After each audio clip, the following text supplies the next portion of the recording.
Everyone keeps asking the same question right now. Where should I actually buy in Denver in 2026? Well, here's the truth. Not all areas are equal anymore. While some areas are slowing down, some are overpriced, and some are quietly becoming the greatest opportunities in today's market. So if you make the wrong choice, that could cost you tens and thousands of dollars over time. So in this video, I'm gonna break down to you guys which areas are best to buy based on what actually matters, which is price, growth, and demand. Before we get into specific areas, we really need to understand what's happening right now in the Denver real estate market. Right now in the Denver metro area, there are currently about 8,200 homes for sale, which is about an 11% increase compared to last year. And also, homes are taking about an average of 42 days to sell, which is way slower than what we saw a couple of years ago. And the average median house price being about $570,000, which is a 4% decrease compared to last year. But even with all that, here's the key. Denver metro market still has about 2.5 months of housing supply left, which is more of a seller's market than it is a buyer's market. A balanced market is considered 4 to 6 months of supply. So this market is more lenient towards a seller's market than it is a buyer's market. But I like to call this market a transition market. So in a market like this, what really matters most is picking the right area and not the wrong one. So instead of just looking at random homes, let's break this down by where buyers are actually getting the best value for their money. And I'm gonna walk you through this like the same way I would with a client based on 3 things: stability, growth potential, and affordability. So let's start with what I would call the safest areas to buy right now in Denver Metro, Arvada. And when I mean safe, I don't mean cheap. I mean stable. Arvada consistently has strong demand because of its location. You're about 15 to 20 minutes away from downtown Denver, you're close to the mountains, and you have that suburban feeling that a lot of buyers are looking for right now in today's market. And in a market where inventory has increased and homes are taking about 42 days to sell, strong areas like Arvada tend to hold their value better. While you're not gonna get the biggest discounts there, you're also probably gonna get closer to the Denver median price, $570,000, or even higher depending on which neighborhood you choose. But what you're buying here is consistency. This is the type of area where even when the market shifts, the demand doesn't disappear. So if you're looking for long-term stability and less risk, this is probably one of the best opportunities right now in the whole Denver metro area.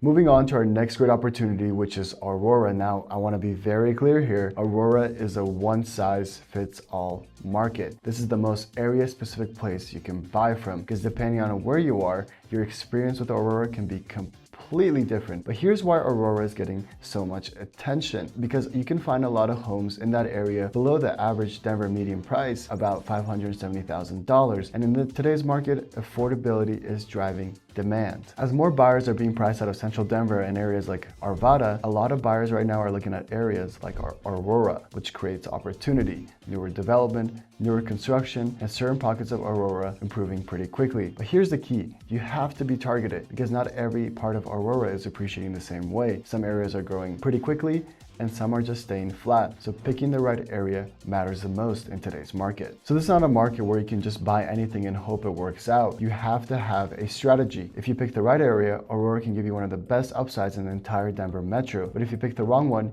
you might not see much movement at all. This is what I like to call a high reward, high risk play. Great for buyers who are looking for value and potential, but only if you're buying smart. Now let's talk about an area where a lot of smart buyers are quietly going into right now, which is Thornton and Commerce City. These are areas what I like to call our growth market. They're not fully maxed out yet, but they're headed in that direction. You're seeing newer homes, more development, and a better price per square footage. And this is important as Denver median prices stay at $570,000. A lot of buyers are being priced out of central Denver and they're moving outward. This means the demand doesn't disappear, it just shifts. And Thornton is one of the cities benefiting from these shifts. You're also seeing a lot more infrastructure, more retail, and more residential development in that area, which are all signs of long-term growth. Now, Commerce City is a little earlier in that cycle. This is more of what I like to call is a forward-looking play. You're seeing newer communities, newer homes, and prices that are more accessible compared to Denver. Now, it's not as fully established as Denver or Arvada or the areas I previously mentioned. This is exactly where opportunity comes from. You're getting in before everything gets fully built out. If development continues the way it has been,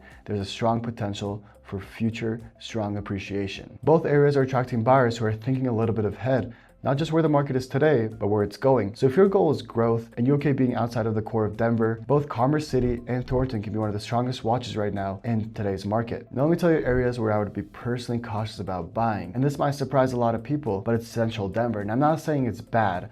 I'm saying you have to be very careful, because a lot of central Denver is already fully priced in. You're paying a premium for location, lifestyle, and walkability, which is great if that's what you're looking for, but you often get less upside compared to the surrounding areas we just talked about. With prices adjusting about 4% and supply still low as 2.5 months, you're not getting a really good discount in these areas, so the risk is overpaying for something that has not much room to grow. So if we break everything down simply, not all areas in Denver are equal. If you're looking for something more stable and low risk, Arvada can be one of the safest bets. If you're looking for affordability and upside, Aurora can make a lot of sense if you're targeting the right areas. If you're looking for long-term growth, Thornton and Commerce City are where a lot of smart buyers are quietly going right now. At the same time, you want to be very careful with areas that are already fully priced in and avoid paying a premium for properties that don't have strong long-term value, because in a market like this where inventory is up and houses are taking longer to sell, the real advantage goes to buyers who know where the real opportunities are. So if you're thinking about buying real estate in Denver in 2026, don't just focus on the house, focus on the area, because this decision alone